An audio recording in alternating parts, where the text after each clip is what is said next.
चलिए, तो अभी हमने कंप्लीटली ये समझ लिया कि मोल क्या होता है, मोल हम सब्सटेंस के कितने अमाउंट को रिप्रेजेंट करता है। न्यूमेरिकल्स भी हमने सॉल्व कर लिए, सिंपल कुछ न्यूमेरिकल, एकदम छोटी छोटी प्रॉब्लम्स थी बस समझने के लिए कि क्या होता है। अब मैंने आपसे कहा था कि हम मोल को मास से भी रिलेट करेंगे, ठीक। तो अब समय आ गया है कि हम ऐसा काम करें। तो मोल को मास से रिलेट करने से पहले हमें कुछ टर्म्स समझने पड़ेंगे। उन टर्म्स में से एक टर्म होता है एटॉमिक मास, एटॉमिक मास, ठीक है। एटॉमिक मास देखिए, जब अगर हम बात करें कि एटॉमिक मास का मतलब क्या, तो समझिएगा ध्यान से। किसी भी एटम के किसी भी एलिमेंट के एक एटम का जो मास होता है, किसी भी एलिमेंट का सिर्फ एक एटम, एक सिंगल एटम का जो मास होता है, उसे हम कहते हैं उस एलिमेंट का एटॉमिक मास। समझ में आई? सपोज कर लो मेरे सामने एलिमेंट कौन है, सोडियम। अगर मैं सोडियम के एक एटम निकाल लूँ बाहर, ऐसे सोडियम का मैं एक एटम बाहर निकाल लूँ और इस एक एटम का मास अगर कितना है, x है, इस एक एटम का मास कितना है, x है, मैं बोलूँगा कि सोडियम का एटॉमिक मास कितना है, x है। सोडियम का एटॉमिक मास कितना है, x है। मतलब ये कि किसी भी एलिमेंट के एक सिंगल एटम का जो मास होता है वही उस एलिमेंट का एटॉमिक मास होता है। Is that clear? बिल्कुल सिंपल।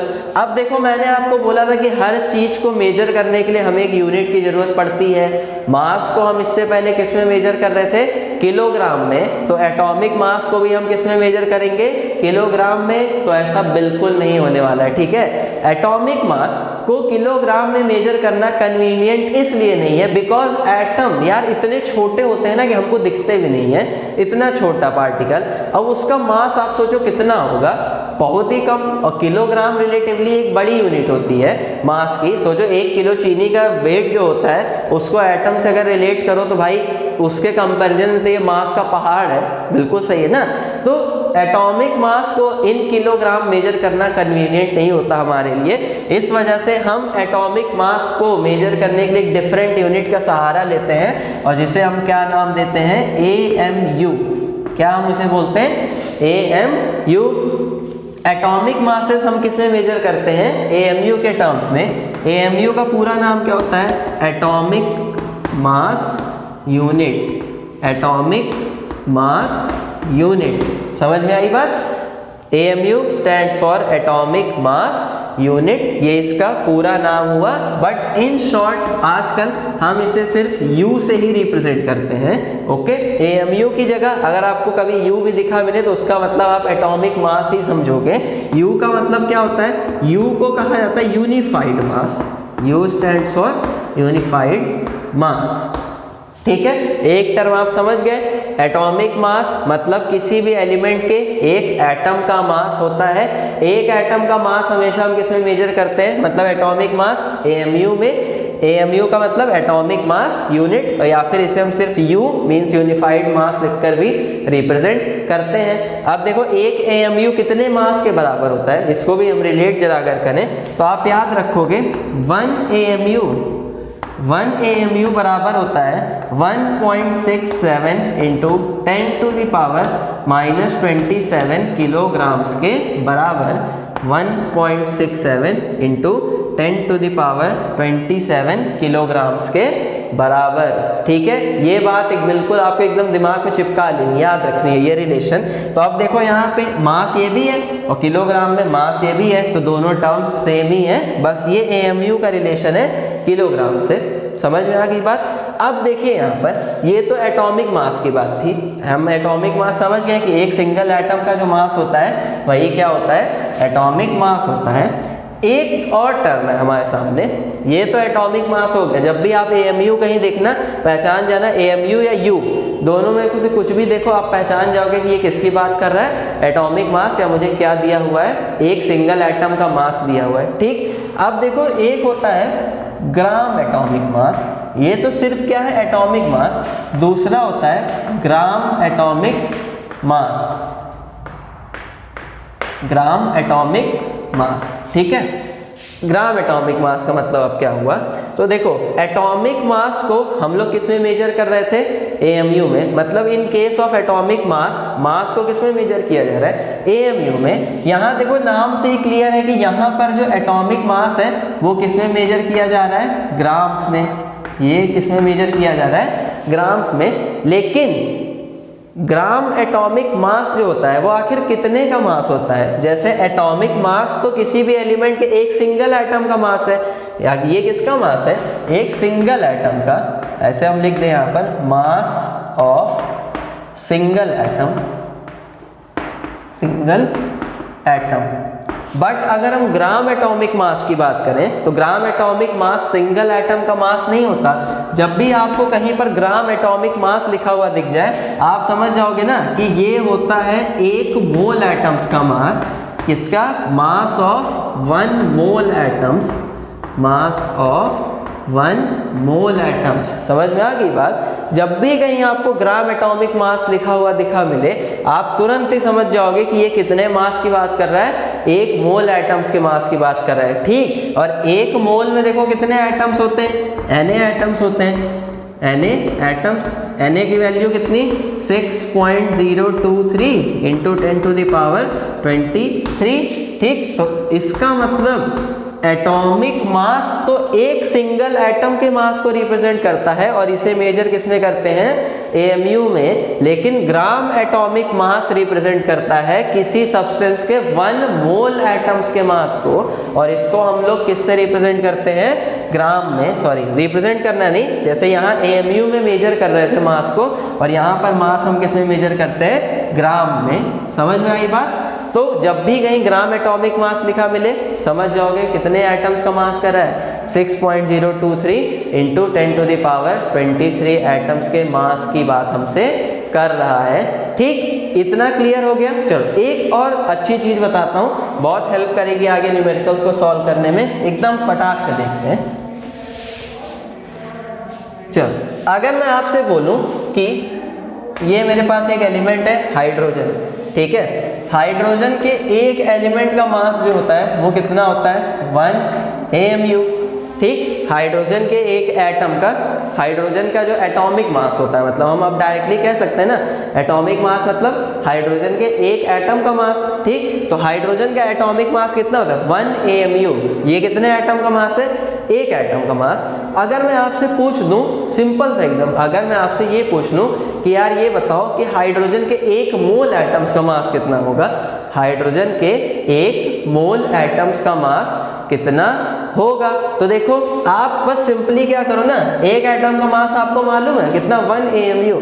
इसमें AMU को हटा दो और उसकी जगह ग्राम लगा दो, 1 ग्राम। तो अब ये जो 1 ग्राम हो गया ना, ये हाइड्रोजन के एक मोल एटम्स का मास हो गया। एकदम सिंपल है ना, बिल्कुल सिंपल यार।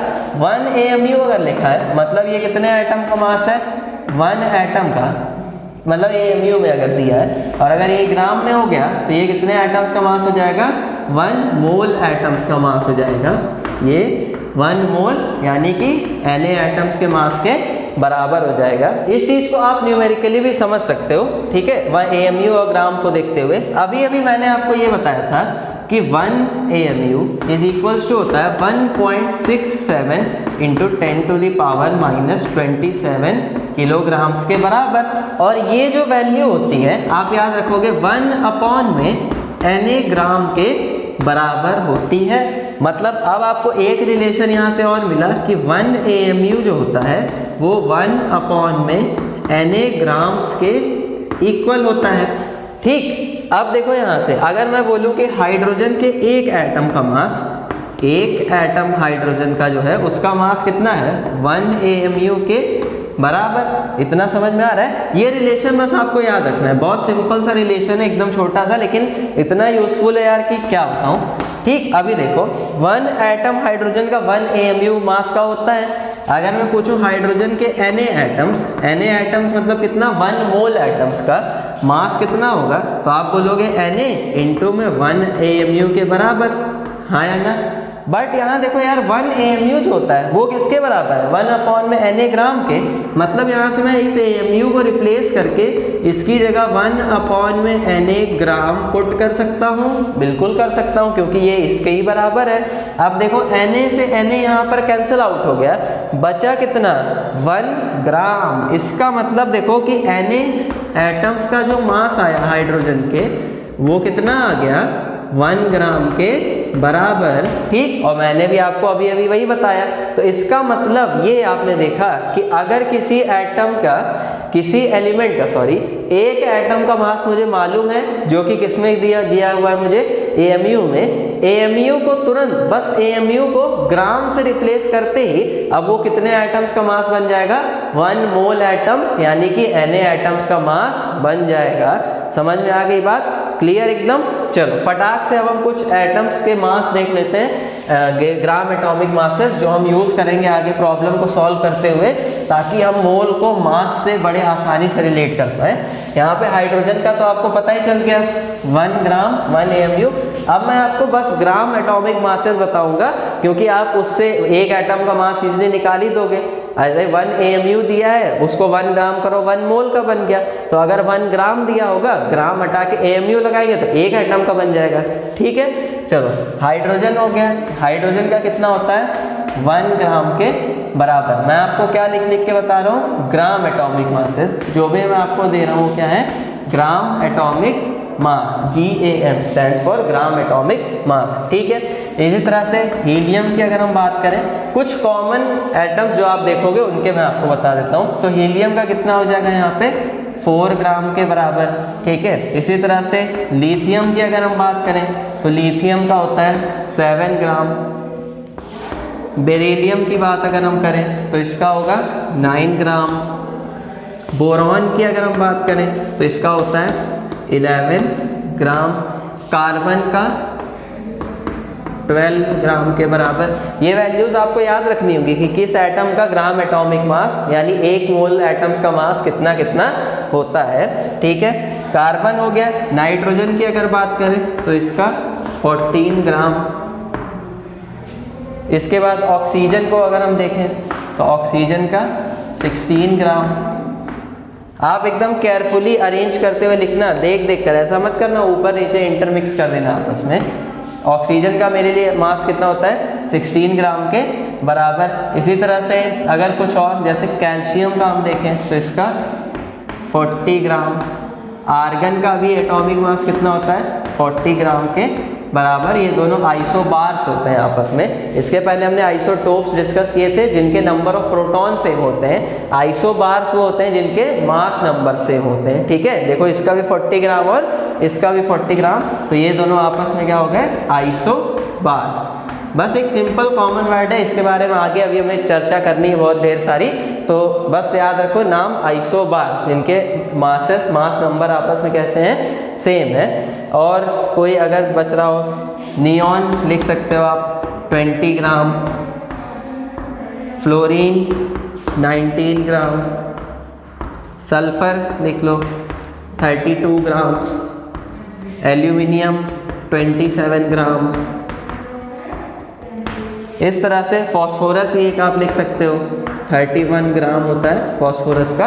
तो ये कुछ कॉमन एलिमेंट के ग्राम एटॉमिक मासेस हैं। इनकी वैल्यूज आपको याद रखनी होगी, बिकॉज इनकी वैल्यूज आपको किसी प्रॉब्लम में गिवन नहीं होगी, खुद ही आपको इनकी वैल्यूज याद रखनी होती है। अगर कोई रेयर एलिमेंट देता है वो तो उसका एटॉमिक मास गिवन होगा, बट ये कुछ कॉमन है जो आप अक्सर देखते रहोगे तो इनका मास आपको प्रॉब्लम में दिया नहीं जाएगा, आपको खुद ही याद रखना है। समझ में आ गई बात, ठीक। तो ये हमने समझ लिया क्या एटॉमिक मास और ग्राम एटॉमिक मास के बीच का डिफरेंस, इसे नोट डाउन करो। फिर अब हम समझते हैं कि मॉलिक्यूलर मास क्या होता है, ओके। तो एटॉमिक मास और ग्राम एटॉमिक मास क्या होता है ये हमने समझ लिया। अब हम समझते हैं मॉलिक्यूलर मास टर्म क्या होता है।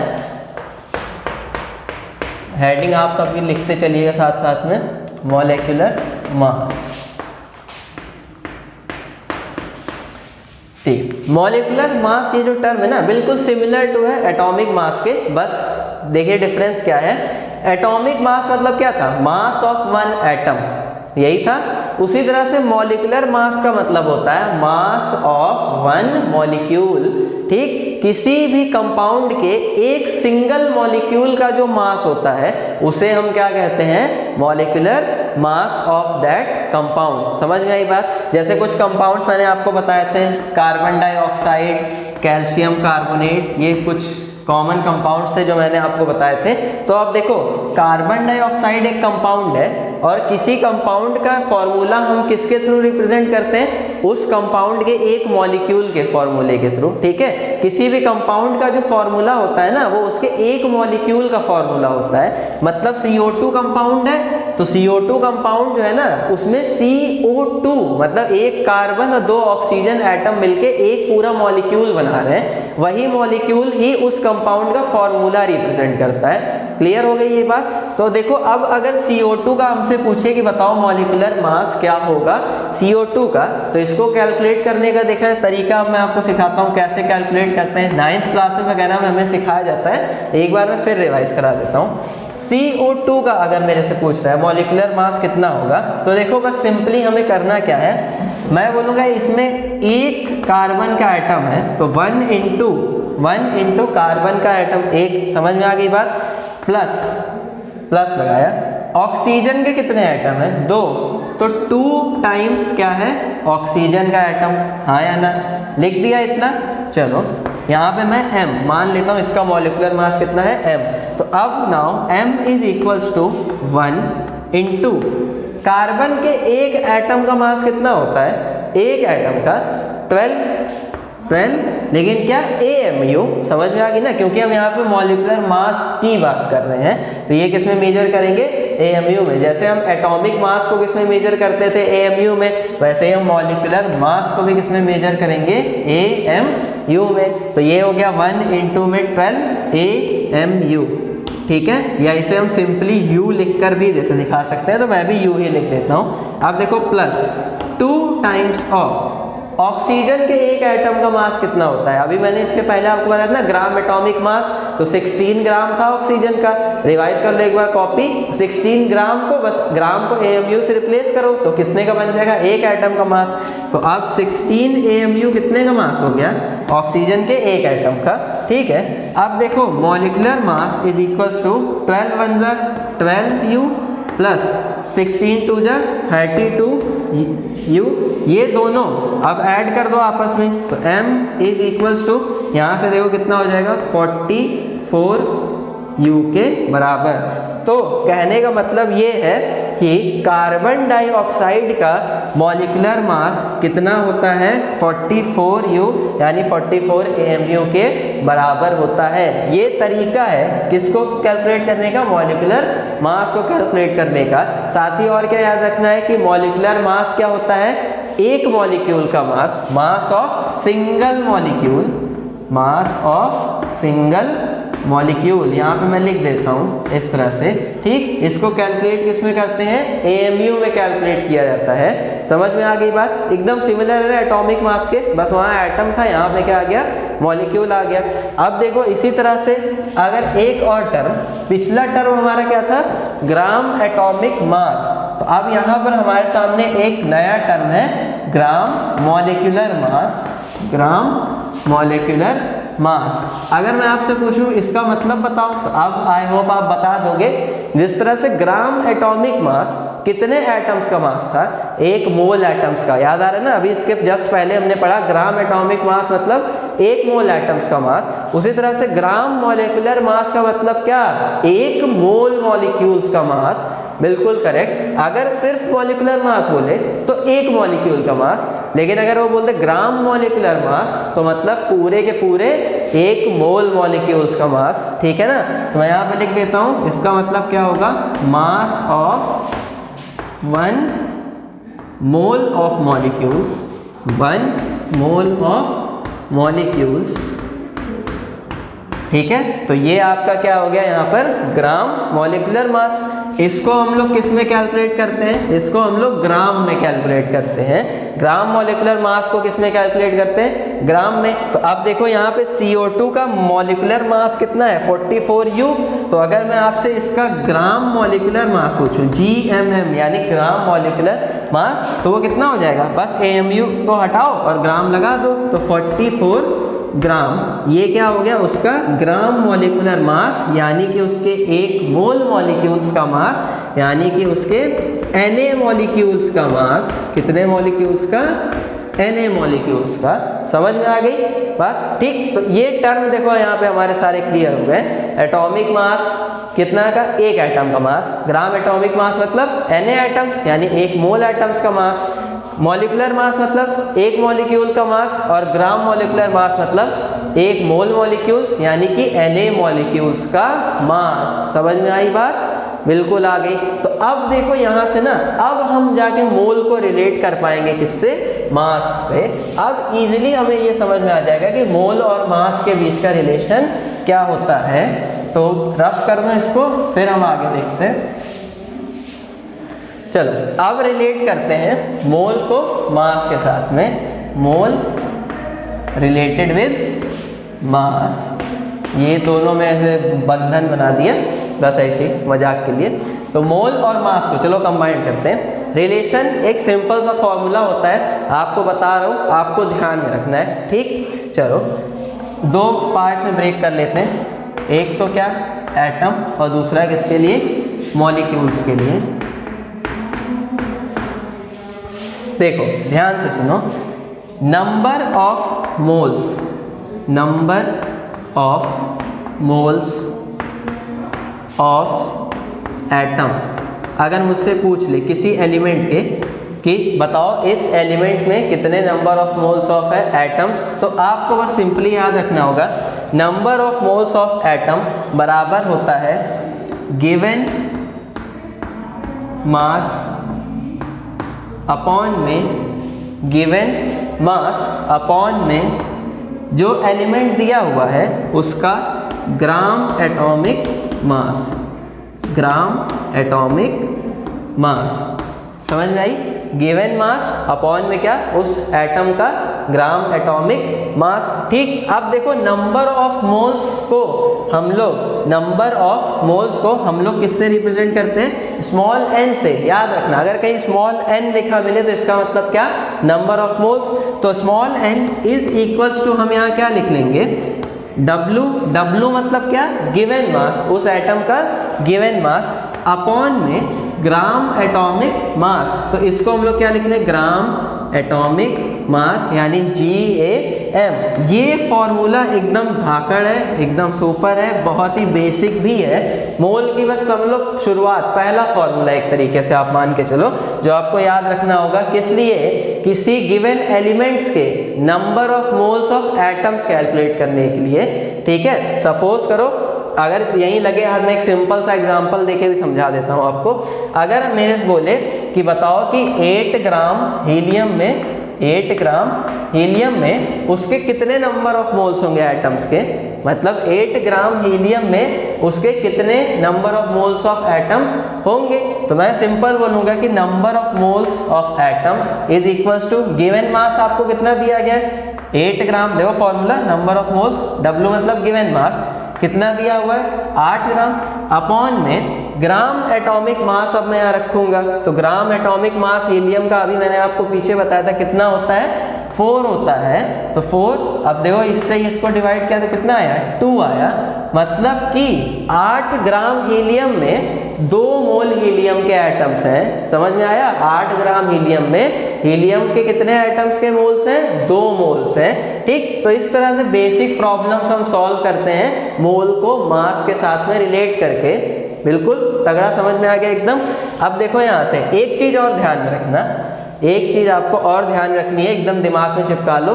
जब भी आप मोल्स की कैलकुलेशन करोगे यूजिंग मास, जब भी आप मास को यूज करते हुए मोल्स कैलकुलेट करोगे, मास को हमेशा किस में रखोगे?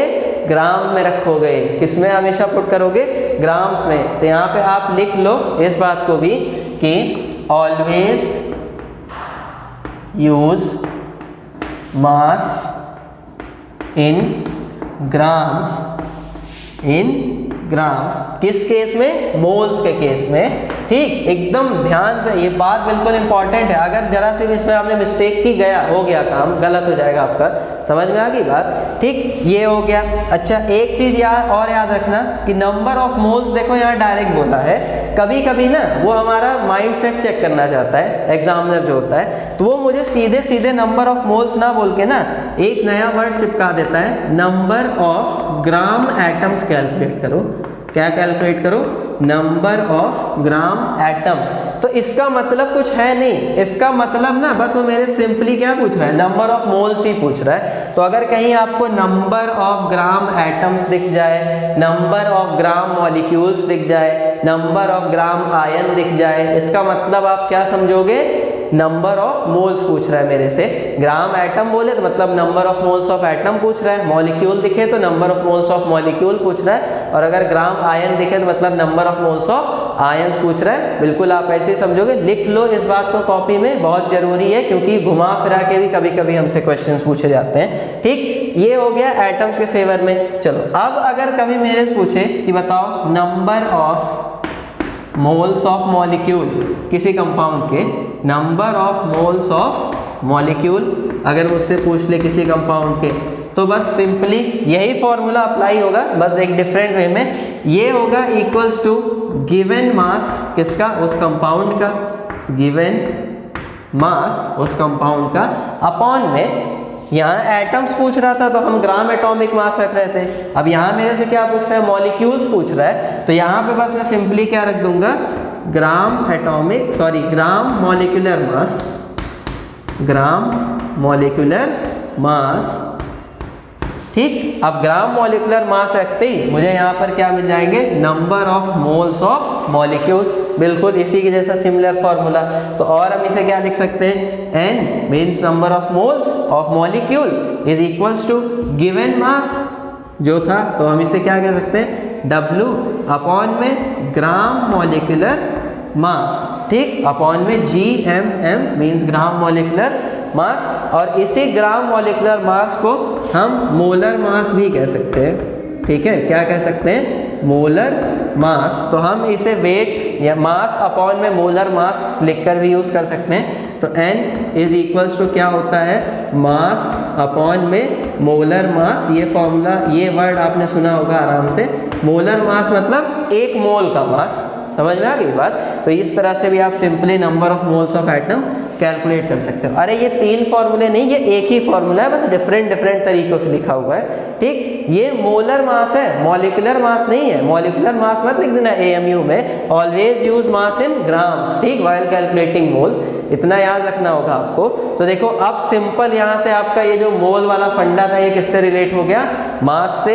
एकदम सिंपल सा बेसिक फॉर्मूला है ये, आपको जो याद रखना होगा यहाँ पे। ठीक, अगर एटम्स बोले तो ग्राम एटॉमिक मास, मॉलिक्यूल्स बोले तो ग्राम मॉलिक्यूलर मास, ऊपर क्या रखोगे? गिवन मास, और ऑलवेज किसमें? ग्राम में। ठीक है, और एक और बात बता दूं कि ये वाला भाई साहब जो फॉर्मूला है, ये चाहे सॉलिड हो मैटर, चाहे लिक्विड हो या फिर कोई गैस हो, ये फॉर्मूला सबके लिए अप्लाई होता है। समझ में आई बात? ये वाला जो फॉर्मूला है वो सबके लिए चलेगा, बिल्कुल एकदम। समझ में आई? कोई दिक्कत नहीं।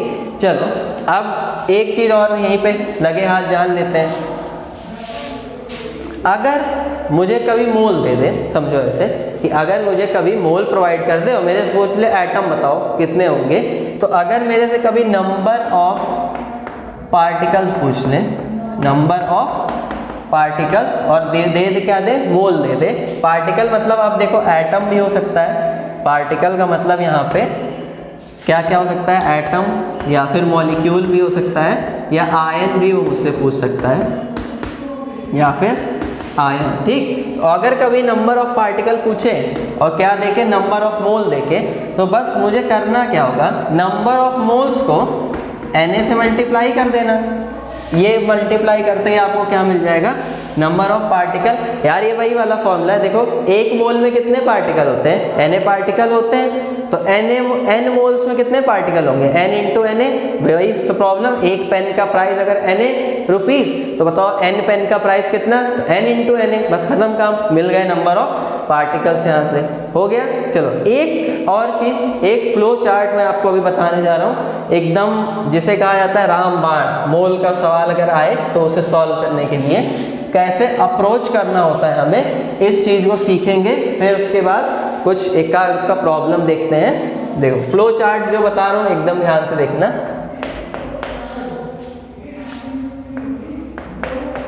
फ्लो चार्ट यहाँ से एकदम सिंपल रास्ता। चलो सपोज करो अपने पास मास है, ठीक है, अपने पास क्या दिया हुआ है, मास दिया हुआ है, और इस मास को मुझे किस में कन्वर्ट करना है, मोल्स में कन्वर्ट करना है। मास को किस में कन्वर्ट करना है, मोल्स में। तो अब देखो मास को मोल में कन्वर्ट करने का बस तरीका क्या था, हम वही वाला अपना फॉर्मूला यूज करेंगे, n is equals to W/m वाला। तो यहाँ पे कौन सा formula, n is equals to given weight upon में जो मोलर मास था वो वाला फॉर्मूला। मोलर मास अगर मॉलिक्यूल होगा, एटम हुआ तो एटॉमिक मास। इसको देखते हो मास को किस में कन्वर्ट कर लेंगे, मोल्स में। समझ में आई बात। अब देखो अगर कभी मुझे मोल से मॉलिक्यूल पूछ ले, बताओ कितने मॉलिक्यूल होंगे, समझ में आई बात। तो देखो मोल्स को मॉलिक्यूल्स में कन्वर्ट करने का आसान रास्ता क्या होगा, जो भी नंबर ऑफ मोल गिवन हो उसमें Na से मल्टीप्लाई कर दो, तो ये आपको क्या पता चल जाएगा, नंबर ऑफ मॉलिक्यूल पता चल जाएंगे। समझ में आई बात। अब देखो अगर कभी मॉलिक्यूल से पूछ ले कि बताओ इसमें नंबर ऑफ एटम्स कितने हैं, तो बस सिंपली आपको क्या करना होगा, ये जो नंबर ऑफ मॉलिक्यूल यहाँ पे आपको मिला है, ये जो नंबर ऑफ मॉलिक्यूल है, नंबर ऑफ मॉलिक्यूल इनटू इसमें किससे कर दो, एटॉमिसिटी से। अब यार ये तो एक नया वर्ड आ गया, तो चलो पहले लिख देता हूँ, नंबर ऑफ मॉलिक्यूल में किससे मल्टीप्लाई करो, एटॉमिसिटी से। तो आपको क्या पता चल जाएंगे कि उसमें कितने नंबर ऑफ एटम्स हैं। ठीक है, अब एटॉमिसिटी क्या होती है ये भी समझ लेते हैं। तो देखो बेसिकली एक मॉलिक्यूल के अंदर जितने एटम्स प्रेजेंट होते हैं उसे ही उस मॉलिक्यूल की एटॉमिसिटी कहा जाता है। ठीक है, मतलब एटॉमिसिटी जो होती है ना, वो किसी मॉलिक्यूल में कितने नंबर ऑफ एटम्स प्रेजेंट है मुझे ये बताती है। जैसे अगर मैं पूछूं कि बताओ CO2 मॉलिक्यूल की एटॉमिसिटी कितनी है, तो आप बोलोगे भाई साहब यहाँ कार्बन का एक एटम है, ऑक्सीजन के 2 एटम दिख रहे हैं, तो मतलब इसकी टोटल मॉलिक्यूलरिटी कितनी है, 3 है, सॉरी एटॉमिसिटी कितनी, 3। तो इस CO2 मॉलिक्यूल की एटॉमिसिटी कितनी हो गई, 3 हो गई। ठीक, इंडिपेंडेंट एटॉमिसिटी की अगर बात करें तो बोलोगे कार्बन की एटॉमिसिटी 1 है क्योंकि उसका एटम 1 है, और ऑक्सीजन की एटॉमिसिटी कितनी है, 2 क्योंकि उसके 2 एटम्स हैं। टोटल एटॉमिसिटी कितनी है, 3 है। तो अब देखो एक मॉलिक्यूल की एटॉमिसिटी 3, मतलब 3 एटम उसमें। तो बताओ n नंबर ऑफ मॉलिक्यूल यहाँ मान लो x है, तो x मॉलिक्यूल्स की कितनी, x इंटू 3। समझ में आ गई बात। तो नंबर ऑफ एटम्स यहाँ आपको मिल जाएंगे। बिल्कुल एकदम सिंपल था, समझ में आ गई बात। चलो अच्छा, कभी कभी देखो आपसे क्या हो सकता है, आपसे सब पार्टिकल्स के बारे में भी पूछ सकता है, जैसे मॉलिक्यूल्स वगैरह दे दें और आपसे पार्टिकल्स के बारे में पूछ सकता है कि बताओ बेटा कितने इलेक्ट्रॉन है इसके अंदर, कितने प्रोटॉन है, और साथ ही उसके अंदर कितने न्यूट्रॉन्स हैं। 0 n 1 से न्यूट्रॉन को रिप्रेजेंट करते हैं। ठीक, तो क्या करोगे, इसको करने का तरीका बस एकदम सिंपल है यार। नंबर ऑफ मॉलिक्यूल मालूम ही है, ये पता कर लो एक मॉलिक्यूल में कितने इलेक्ट्रॉन हैं, मल्टीप्लाई कर दो, निकल के आ जाएगा आंसर। तो इसको कैसे करोगे, सबको करने का एक कॉमन तरीका यही होगा, सब में क्या पता कर लो, नंबर ऑफ मॉलिक्यूल बस मालूम हो, नंबर ऑफ मॉलिक्यूल, उसको मल्टीप्लाई कर दो एक मॉलिक्यूल के अंदर जितने इलेक्ट्रॉन प्रोटॉन या न्यूट्रॉन हो। तो नंबर ऑफ इलेक्ट्रॉन या फिर प्रोटॉन या फिर न्यूट्रॉन इन वन मॉलिक्यूल।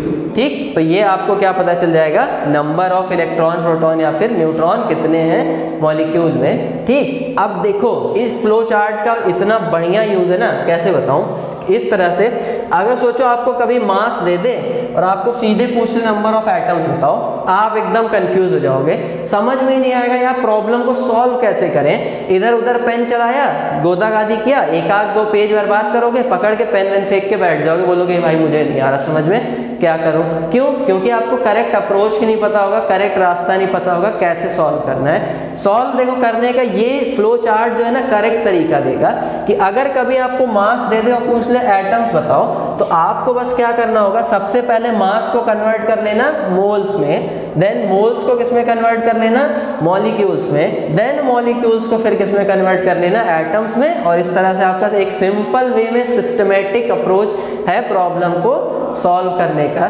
ठीक है, इसका रिवर्स प्रोसीजर भी अप्लाई कर सकते हो। जैसे अगर कभी नंबर ऑफ एटम्स देके क्या पूछ ले, नंबर ऑफ मॉलिक्यूल्स पूछे, तो अब देखो इधर से इधर हमें चलना है, नंबर ऑफ एटम्स देके क्या पूछे, नंबर ऑफ मॉलिक्यूल्स। तो देखो इसको सॉल्व करने का सबसे बढ़िया तरीका क्या होगा, आपसे नंबर ऑफ मॉलिक्यूल्स पूछ रहा है, ऊपर वाला रिलेशन देखो, ऊपर वाला यहाँ पे नंबर ऑफ मॉलिक्यूल्स शॉर्ट में लिख देता हूँ इनटू एटॉमिसिटी है, एटॉमिसिटी, और यही किसके बराबर है, नंबर ऑफ एटम्स के।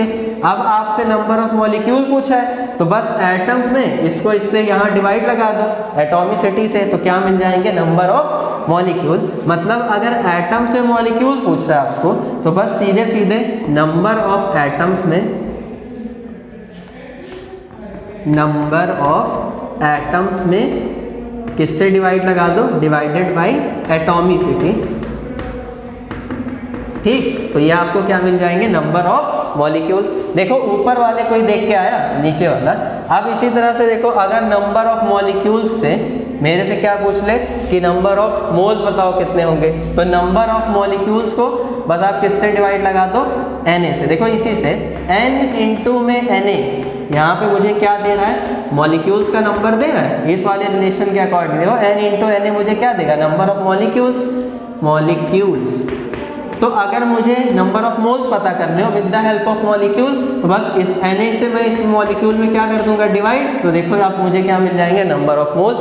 समझ में आया बेसिक मैथमेटिक्स। तो यहाँ पे अब मैं क्या कर दूंगा, मॉलिक्यूल्स का जो नंबर है उसमें डिवाइड लगा दूंगा किससे, Na से, मेरा काम हो गया। अब देखो एक फॉर्मूला आपके सामने और तैयार हो गया। अभी तक तो आपने मास से मोल निकालना सीखा, अब आपने जो है नंबर ऑफ पार्टिकल से भी मोल निकालना सीख लिया। समझ में आ गई बात। ठीक, नेक्स्ट अगर आपको मोल दे दे और पूछे मास बताओ कितना होगा, मोल दे के क्या पूछ ले, मास, तो अगेन इसी फॉर्मूले से देखो, फॉर्मूला क्या है, N is equals to W divided by M, मतलब given mass divided by molar mass या फिर एटॉमिक मास। अब आपको पता क्या करना है, ये मास पता करना है, ये W जो है ये पता करना है। तो बस ये W कब मिलेगा, जब मैं N में इससे मल्टीप्लाई कर दूंगा। तो अगर मैं गिवन नंबर ऑफ मोल्स में, यहाँ पर जो मेरे पास नंबर ऑफ मोल्स गिवन है, इसमें इस M से, M क्या है यहाँ पर मेरे लिए, ग्राम मॉलिक्यूलर मास या फिर ग्राम एटॉमिक मास, इससे मल्टीप्लाई करूंगा तो मुझे क्या मिल गया, गिवन मास। ठीक, अब ये रिवर्स प्रोसीजर भी सेम आपको सिस्टमेटिक तरीके से प्रॉब्लम सॉल्व करने में हेल्प करेगा। देखो कैसे, अगर आपको कभी नंबर ऑफ एटम्स डायरेक्टली देके अब मास पूछेगा तो भी माथा हिल जाता, आपका दिमाग खराब होने लगता है कि यार क्या किया जाए। तो अब सिस्टमेटिक तरीका क्या होगा कि एटम्स को कन्वर्ट कर लो मॉलिक्यूल में, मॉलिक्यूल को कन्वर्ट कर लो मोल में, और देन उसके बाद मोल को कन्वर्ट कर लो मास में, दैट्स इट, प्रॉब्लम सॉल्व। ठीक, तो ये फ्लो चार्ट यार मस्त है, आपको रिमेंबर रखना ही होगा, एकदम सुपर डुपर हिट चार्ट है, एकदम सही बता रहा हूँ, ब्लॉकबस्टर मूवी की तरह। ठीक, तो फट से आप इसको एकदम नोट करो, फिर हम कुछ प्रॉब्लम सॉल्व करते हैं मोल को समझने के लिए, और फिर देखते हैं आगे क्या करना है। चलिए, तो मोल को मास से रिलेट करने के बाद अब हम जो है प्रॉब्लम्स करते हैं कुछ मोल से रिलेटेड, मास मोल से रिलेटेड, ताकि आपको पता चल जाए कि एक्चुअल में कॉन्सेप्ट को यूज कैसे करना है। ठीक है, पहली प्रॉब्लम है हम करते हैं, हमसे कह रहा है कैलकुलेट, आप सब भी साथ साथ नोट करते रहिए, number of moles of atoms and number of atoms in 115 gram of sodium। ठीक है, ये हमारे सामने एक छोटी सी बेसिक प्रॉब्लम है मास मोल से रिलेटेड। ठीक, कैसे करेंगे? सबसे पहले देखो, किसी भी प्रॉब्लम को सॉल्व करने का सबसे बेहतर तरीका ये है, प्रॉब्लम को पढ़ो, प्रॉब्लम को समझो। ठीक है, बिना समझे कुछ भी मत करो, समझो। तो प्रॉब्लम को अगर आप पढ़ें तो क्लियरली आपको पता चलेगा कि हमें 115 ग्राम सोडियम दिया है और हमसे ये पूछ रहा है कि इसमें इसके कितने मोल्स होंगे, मतलब इसके जो एटम्स हैं सोडियम के उसके कितने मोल्स होंगे इसमें, और नंबर ऑफ एटम्स कितने होंगे। दो चीजें पूछ रहा है, एक तो नंबर ऑफ मोल्स पूछ रहा है एटम्स के कि कितने मोल होंगे, दूसरा कितने एटम होंगे। ठीक, दूसरा तरीका, प्रॉब्लम हम समझ गए। दूसरा मेथड ये कि जो भी गिवन डेटा है प्रॉब्लम का उसको नोट करो। ठीक, और साथ में क्या पता करना है ये दिमाग में रखो। ठीक, तो यहाँ पर हमसे वेट हमें दिया हुआ है प्रॉब्लम में, वेट किसका? सोडियम का। तो वेट ऑफ Na यानी मास ऑफ Na कितना हमें दिया हुआ है? 115 ग्राम। ठीक है, ये क्या है? मेरा गिवन मास, क्योंकि ये मुझे यहाँ पर दिया गया है। अब मुझे नंबर ऑफ मोल्स पता करने हैं। नंबर ऑफ मोल्स किसके पता करने हैं? सोडियम के। तो N ऑफ Na मतलब number of moles of sodium is equals to क्या होगा? देखो फॉर्मूला याद करो, गिवन मास, ऊपर क्या होता था? Given mass. तो मेरे मास जो गिवन है वो कितना? 115, और ये ग्राम में है तो ग्राम में मैं इसको रख दूंगा, अपॉन में। अच्छा, मेरे से क्या पूछ रहा है? देखो number of moles of atoms पूछ रहा है, तो मैं यहाँ नीचे क्या पुट करूंगा?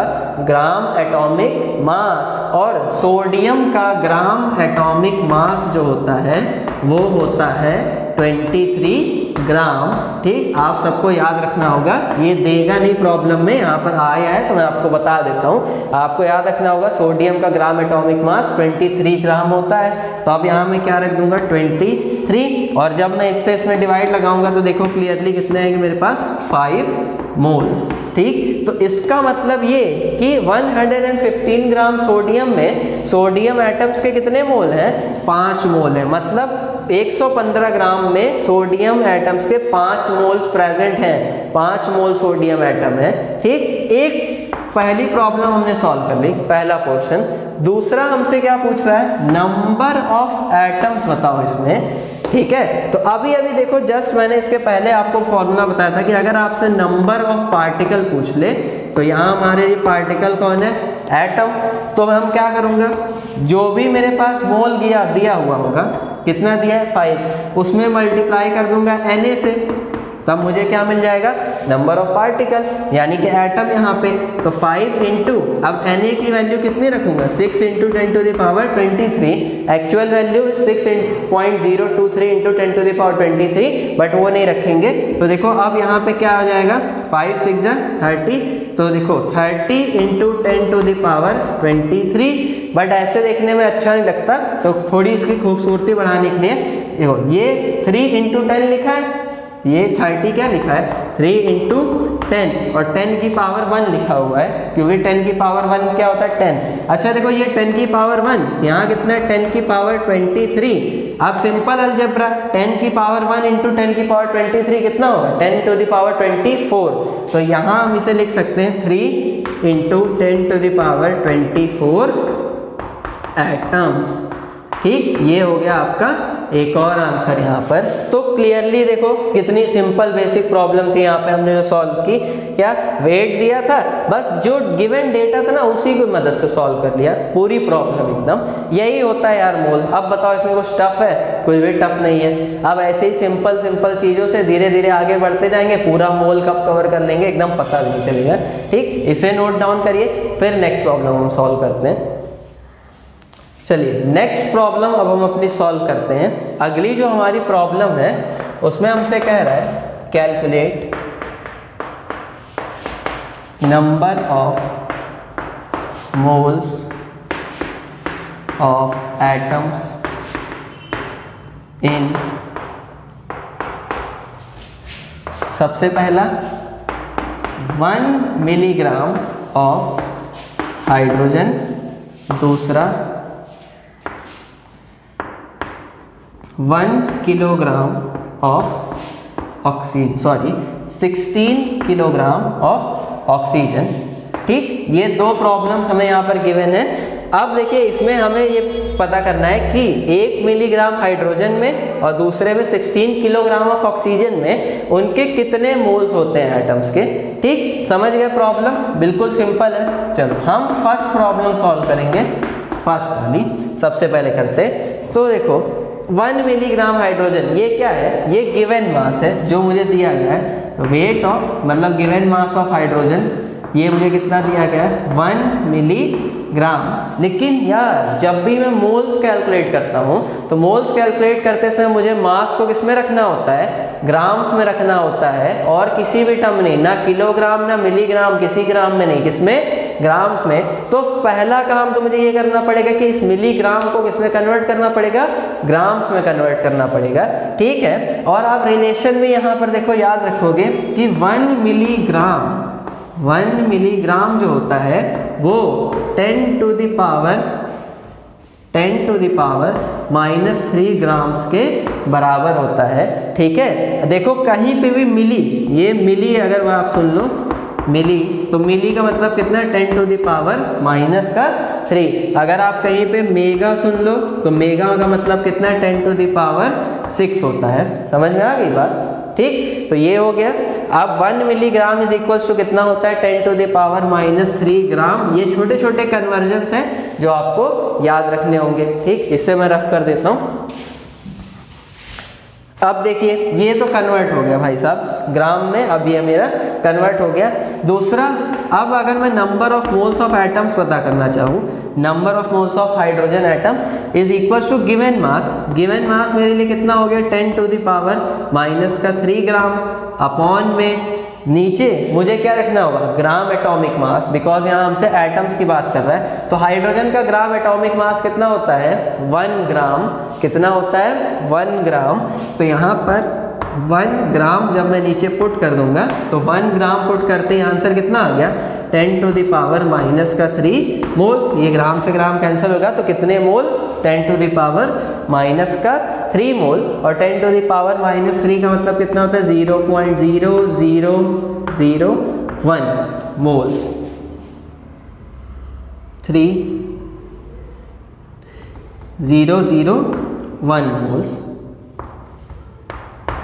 ठीक है, वो एक जीरो ज़्यादा हो गया था, तो 0.001 मोल यहाँ पर है प्रेजेंट सोडियम के किसमें? 1 मिलीग्राम में। ये हो गया हमारा आंसर। ठीक है, सिंपल प्रॉब्लम थी, समझ गए ना? तो इस तरह से कन्वर्जन भी आपसे करा सकता है प्रॉब्लम में। अब देखो एक नेक्स्ट वाली ये जो प्रॉब्लम है सेकंड, 16 किलोग्राम ऑफ ऑक्सीजन में नंबर ऑफ मोल्स कितने होंगे एटम्स के, ये मैं आपको एज अ होमवर्क प्रोवाइड कर रहा हूँ। करना क्या है? आंसर नीचे बस आपको कमेंट कर देना है। ओके, अगर आपका आंसर सही होगा तो एक हार्ट प्रोवाइड होगा आपको चैनल की तरफ से, जिससे आपको ये पता चल जाए कि आपका आंसर सही है। ठीक है, तो क्या करना है समझ गए? चलो इसको नोट करो, नेक्स्ट प्रॉब्लम हम सॉल्व कर लेते हैं। चलिए एक प्रॉब्लम और हम सॉल्व करते हैं मोल के ऊपर, छोटी सी एकदम बेसिक प्रॉब्लम है। हमसे पूछ रहा है calculate number of moles in 9 gram H2। 9 gram H2O में उसके कितने नंबर ऑफ मोल्स होंगे? अच्छा, यहाँ पे किसकी बात करेगा ये? Number of moles of molecules की, बिकॉज ये एक कंपाउंड गिवन है और इसमें हमें क्या मिलेंगे? मॉलिक्यूल्स मिलेंगे। ठीक, तो number of moles means number of moles of molecules. हमसे पूछ रहा है कितने होंगे? 9 ग्राम H2O में। बेसिक सिंपल क्वेश्चन है, समझ गए आप? चलिए सॉल्व करते हैं इसको। तो सॉल्व अब मैं डायरेक्टली आपको यहाँ करके दिखाता हूँ। Number of moles of H2O हमसे पूछ रहा है, तो सबसे पहले ऊपर मुझे क्या पुटअप करना होगा? उसका गिवन मास, जो कि मुझे कितना गिवन है? 9 ग्राम। ठीक है, ग्राम्स में दिया ही हुआ है तो हमें और कुछ इसमें फर्दर कन्वर्जन की जरूरत है नहीं। अपॉन में H2O का अब नीचे मुझे क्या पुट करना होगा? ग्राम मॉलिक्यूलर मास, बिकॉज अब ये कंपाउंड है ना कि एटम। समझ में आई बात? अब मैं H2O का यहाँ पे फर्स्ट ऑफ क्या कैलकुलेट कर लूँगा? Gram molecular mass. कैसे कैलकुलेट करेंगे? सपोज करिए m है तो m इज इक्वल्स टू क्या होगा? 2 टाइम्स ऑफ हाइड्रोजन प्लस में 1 टाइम्स ऑफ ऑक्सीजन। ठीक है, इक्वल्स टू 2 इंटू हाइड्रोजन का ग्राम एटॉमिक मास कितना होता है 1 ग्राम, तो यहाँ रख दिया 1 प्लस में 1 इंटू ऑक्सीजन का, ये 0 नहीं लिखा है ऑक्सीजन है, तो ऑक्सीजन का कितना होता है ग्राम एटॉमिक मास 16 ग्राम, तो यहाँ पे हमने लिख दिया 16। अब ये ग्राम में क्यों, क्योंकि हम ग्राम मॉलिक्यूलर मास कैलकुलेट कर रहे हैं ना कि सिर्फ मॉलिक्यूलर मास, ठीक, तो ग्राम में। अब इज इक्वल्स टू देखो 2 प्लस 16, ये कितना होगा मेरे लिए 18 ग्राम, तो इसका मुझे मिल गया क्या यहाँ पर ग्राम मॉलिक्यूलर मास, जो कि कितना है 18 ग्राम के बराबर। तो अब मैं उसकी वैल्यू यहाँ पुट अप करूँगा, तो क्लियरली जब हम इसको सॉल्व करेंगे तो number of moles of H2 हमारे पास कितना आएगा 0.5, मतलब half moles. Okay, 9 gram water में उसके कितने मोल्स प्रेजेंट होते हैं, हाफ मोल्स प्रेजेंट होते हैं। समझ में आ गई बात। अब अगर सपोज करो इसी तरह से मेरे से नंबर ऑफ मॉलिक्यूल्स भी इसी में पूछ लेता, एक और ऐड कर लो इसी में, कि अगर मेरे से नंबर ऑफ मॉलिक्यूल पूछ लेता तो हम क्या करते हैं, बस ये सिंपल जो नंबर ऑफ मोल्स मिले 0.5, इसको हम किससे मल्टीप्लाई कर देते 6 इंटू 10 टू द पावर 23 से। आप देखो स्मार्ट कैलकुलेशन करने का तरीका ये है कि आप 0.5 को हाफ लिख दो, 1/2 इट मीन्स 0.5, और 2 से इसमें डिवाइड लगा दो तो 3 हो गया, तो ये कितना आ गया 3 into 10 to the power 23 molecules. समझ में आई बात। तो इस तरह से आप स्मार्टली इस प्रॉब्लम को एकदम सॉल्व कर लोगे। ऐसी छोटी छोटी ट्रिक्स मैं आपको बताते रहूँगा प्रॉब्लम्स को सॉल्व करने के लिए बीच बीच में, इसीलिए बोलता हूँ एकदम ध्यान से क्लास में देखना करें आप लोग, ठीक है।